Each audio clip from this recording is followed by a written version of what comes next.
You know, every single day there's this secret window of time, a moment where the universe is practically buzzing, ready to hand over its deepest secrets to anyone who's actually awake to listen.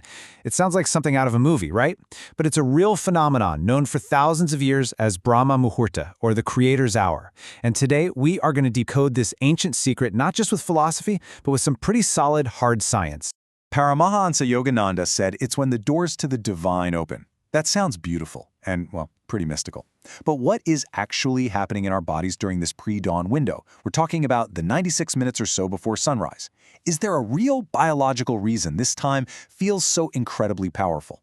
We're going to find out if this is just ancient belief or if it's actually modern biology.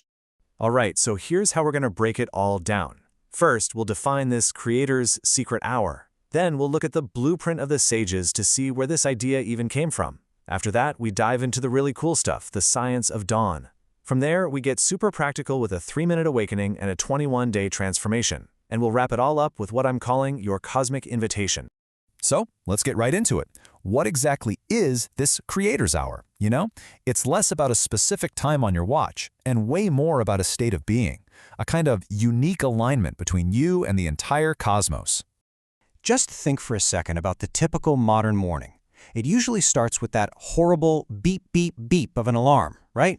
You feel groggy, maybe a little stressed, and the second you're conscious, you're already reacting to emails, to the news, to the day's demands. Now picture the complete opposite, a Brahma Muhurta morning. It's a natural, gentle awakening. You feel clarity, you feel peace, and instead of reacting to the day, you're consciously aligning with it, setting your own tone before all the world's noise starts. And this really brings us to the core question of this whole explainer. Is this concept just a beautiful, ancient myth? Or is there a real, verifiable, scientific reason our ancestors were so certain that this specific time held some kind of special power? To answer that, we've got to go back, way back. We have to look at the original blueprint. Because see, this isn't some New Age trend. It's a concept that's written down in some of the oldest texts known to humanity. So in the Rig Veda, one of the most ancient scriptures on the planet, dawn isn't just the sun showing up. It's personified as this goddess Usha, who's described as the awakening of consciousness. The ancient sages didn't just see a sunrise, they saw a literal shift from one dimension of consciousness to a higher one. And Ayurveda, the ancient science of life, it gets even more specific. It breaks the day into these cycles, each governed by different energies, or doshas. Well, the time right before sunrise, that's governed by Vata dosha, the energy of air and space. Think of it as the energy of movement, of creativity, of clarity. So when you wake up during this Vata time, you're literally aligning your mind and body with the natural creative energy of the universe. You're riding the wave instead of trying to swim against it. The scriptures even have this pretty intense directive. Sleeping during Brahma Muhurta destroys accumulated merits. Now, that's not meant to be a threat. Merit here doesn't just mean your good deeds. It's really talking about spiritual energy, clarity, the opportunity you build up through your efforts. So sleeping through this time is simply a massive missed opportunity to connect with that pure universal energy. Okay, so the ancient texts, they're pretty clear on this. But what does modern science have to say about it? Let's peel back the next layer because this is where it gets really, really interesting. This is the biology that's unfolding inside you at dawn. It all kicks off with our circadian rhythm. This is our body's own internal 24-hour clock, and it's been fine-tuned over thousands of years by the cycles of the sun. The analogy our sources use is brilliant. Think of it as a master orchestra conductor.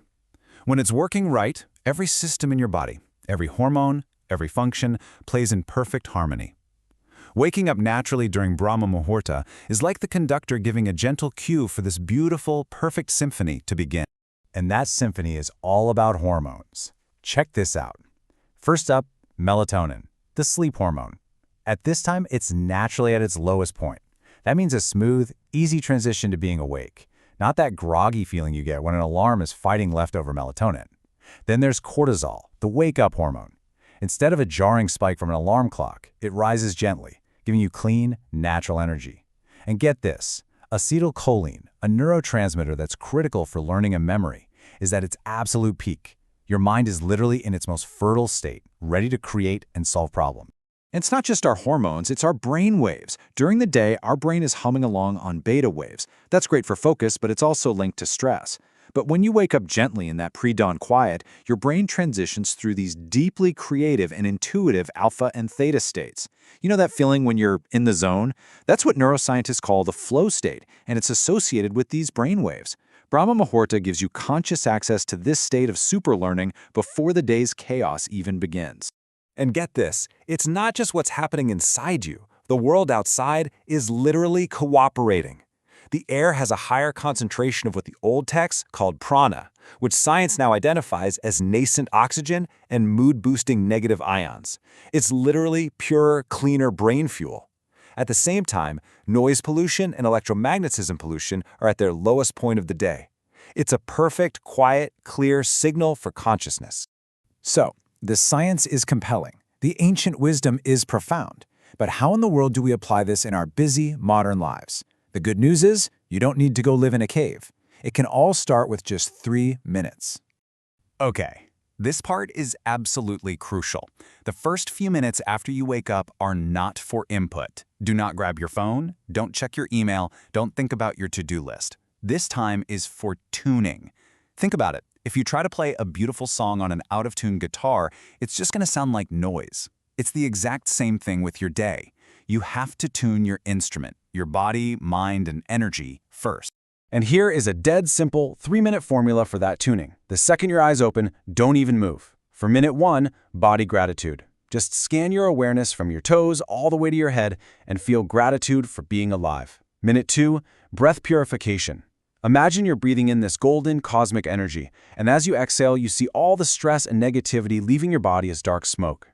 And minute 3, intent creation. This is where you set your goal for the day. But don't think, I want to have a good day. Instead, visualize your goal as if it's already achieved. Feel the emotions of that success right now. You are planting a seed in the most fertile soil imaginable.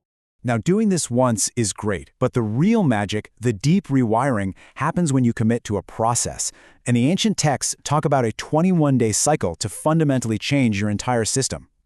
So why 21 days? Is that just some random number people use for building habits? Well, not in this case. In yogic science, our body has 7 major energy centers, or chakras. Each of those chakras has 3 different layers or levels. So 7 times 3 is 21. This 21-day journey is literally a systematic process for aligning every single level of your energetic being.